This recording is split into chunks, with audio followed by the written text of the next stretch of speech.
அது அன்பு கடல் போல வந்து நிறைவாக என்னில் அலை மோதுதே. அந்த அலை மீது இயேசு அசைந்தாடி வரவே பல கோடி கீதம் உருவாகுதே. கண்மூடிரவில் நான் தூங்கும் போது கண்ணான இயேசு என்னை காக்கின்றார். கண்மூடிரவில் நான் தூங்கும் போது கண்ணான இயேசு என்னை காக்கின்றார். உன்னை எண்ணாத என்னை எந்நாளும் எண்ணி மண் மீது வாழ வழி செய்கின்றார். ஆ ஆ ஆ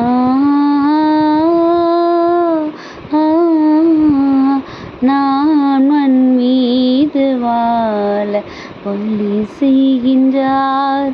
குறையாத அன்பு கடல் போல வந்து நிறைவாக என்னில் அலை மோதுதே.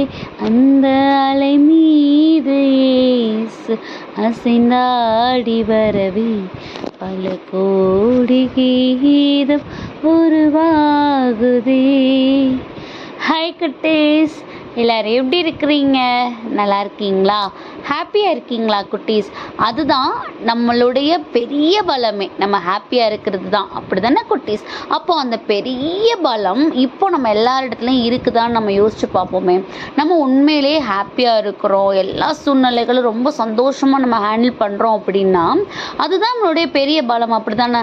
அப்படி ஒரு மைண்ட் செட்டில் நம்ம இருந்தோம்னா நம்மளை யாருமே அசைக்கவே முடியாது. ஆனால் ஏன் நம்மக்கிட்ட அந்த பலம் இப்போ இல்லாமல் இருக்குது? உண்மையிலே தானே குட்டீஸ்? நீங்கள் எல்லாருமே உண்மையிலே ஹாப்பியாக இருக்கீங்களா?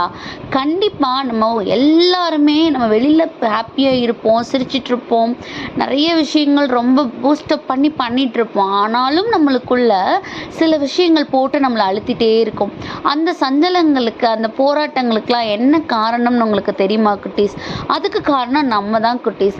ஏன்னா நம்ம பாடல்லாம் ரொம்ப அழகாக பாடுவோம். நம்ம அந்த மண் மீது வாழணும் அப்படின்னா எனக்கு அவருடைய கிருபை வேணும், அவருடைய உடனிருப்பு வேணும், அவருடைய வழிநடத்துதல் வேணும்னு பாடல்ல நல்லா பாடுவோம். ஆனால் நம்ம வாழ்க்கையில் எந்த சூழ்நிலையில் அவருடைய தலையீடு இருந்தால் போதும், நம்ம ஆசைக்கு மேலே அவருடைய தலையீடு இதில் இருந்து அவர் என்ன வச்சுருக்காரோ அது நடக்கட்டுமேன்னு என்னைக்காவது நம்ம யோசிச்சிருக்குமா குட்டீஸ்? அப்படி நம்ம யோசிக்காததுனால தான் இந்த நாளையும் கூட நம்ம சந்தோஷமாக இருக்கிறோம் அப்படின்னு நம்மளால் வெளிப்படையாக சொல்ல முடிய மாட்டேங்குது. ஏன்னா நமக்குள்ளேயே நிறைய போராட்டங்கள் இருக்க தான் செய்து. அந்த போராட்டங்கள் நம்மளிடத்துல அந்த ஒரு வார்த்தையை வரவிட மாட்டேங்குது. இன்னும் சொல்லப்போனால் நம்ம கடவுள்கிட்ட இருந்தே நம்ம அந்த போராட்டங்கள்னால என்ன பண்ணிடுறோம், ரொம்ப தள்ளி போயிடும். அப்படி தானே குட்டீஸ்? நம்ம எப்பயுமே இனியும் கூட அந்த மாதிரியான தப்பு பண்ணவே கூடாது குட்டீஸ். எப்படின்னா எந்த ஒரு சூழ்நிலையிலும் கூட நமக்கு இப்போ என்ன பிரச்சனை வந்தாலும் அந்த பிரச்சனைகளை பார்த்து கடவுளை விட்டு பின்னாடி போகாமல் அந்த பிரச்சனையை எனக்கு அவர் தான் பண்ணி கொடுக்கணும்னு நம்ம வைராக்கியமாக இன்னும் அதிகமாக அவர் பக்கத்தில் போக போக போக அவர் நம்ம பிள்ளை நம்மளை நம்பி நம்ம மேலே வைராக்கியமாக வந்திருக்குது.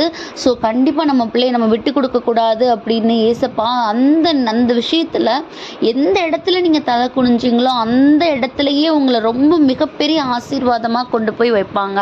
கண்டிப்பாக நீங்கள் இதை ட்ரை பண்ணி பாருங்களேன். கண்டிப்பாக ஏதோ ஒரு போராட்டத்தில் நம்ம எல்லாரும் இப்போ அழுந்திட்டு கிடப்போம்.